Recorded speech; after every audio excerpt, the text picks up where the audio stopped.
The year is 1947. The ashes of World War II are still settling. From these ashes rise two superpowers, the United States and the Soviet Union. Though once allies, they now face each other with suspicion. Their ideologies clash. The United States champions capitalist democracy. The Soviet Union advocates communist dictatorship. This rivalry, this deep ideological divide marks the start of the Cold War. This is not a war of tanks and trenches, not in the traditional sense. It is a war of ideas, of influence, of fear. It is a war fought in the shadows, with espionage, propaganda and proxy conflicts. The world watches, holding its breath, as these two titans lock horns. The stakes are higher than ever before. Looming over this global chessboard is a terrifying new weapon, the atomic bomb. The potential for destruction is unimaginable. The fate of the world hangs in the balance. Europe, scarred by war, becomes the first battleground. Winston Churchill, in his famous Iron Curtain speech, paints a stark picture of a continent divided. The Soviet Union tightens its grip on Eastern Europe, installing communist regimes. The United States, fearing the spread of communism, implements the Truman Doctrine. This policy pledges support to any nation resisting communist influence. Germany, split in two, becomes a microcosm of the larger conflict. In 1948, the Soviet Union blockades West Berlin, hoping to starve it into submission. The United States responds with the Berlin Airlift, a remarkable feat of logistics that keeps West Berlin supplied for over a year. The blockade is eventually lifted, but the message is clear. The Cold War has turned icy. Fear and mistrust permeate every aspect of life. In the United States, Senator Joseph McCarthy leads a fervent campaign against suspected communists, fueling paranoia and suspicion.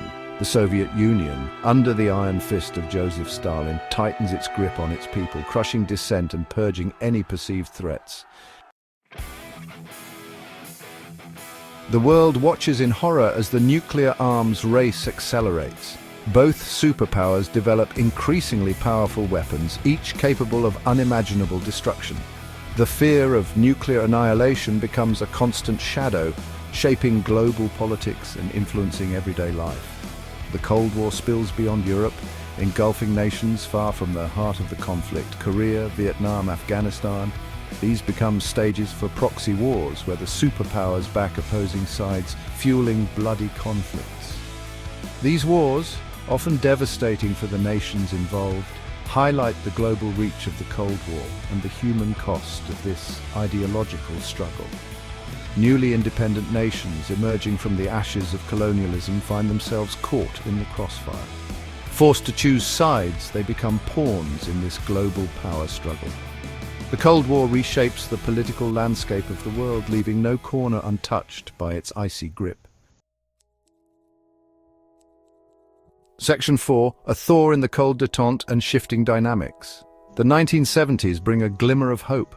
The world breathes a collective sigh of relief as a period of détente emerges.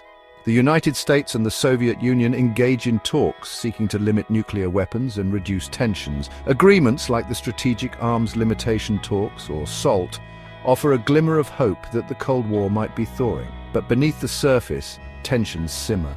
Proxy wars continue to rage. The Soviet Union's invasion of Afghanistan in 1979 shatters the fragile peace, ushering in a new era of mistrust and hostility. The world watches, anxieties resurfacing as the Cold War enters a new uncertain chapter.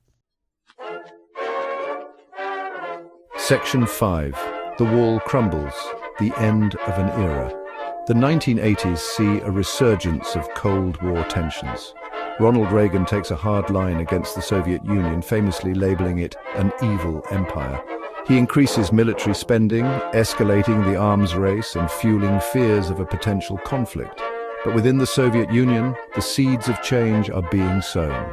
Mikhail Gorbachev, assuming leadership in 1985, ushers in a new era of reform. Glasnost, meaning openness, and perestroika, meaning restructuring, aim to revitalize the Soviet system. However, these reforms, coupled with growing economic problems and nationalist movements within the Soviet republics, have unintended consequences. In 1989, the Berlin Wall, a potent symbol of division for almost 3 decades, crumbles under the weight of peaceful protests. One by one, the Soviet satellite states in Eastern Europe break free from Moscow's control.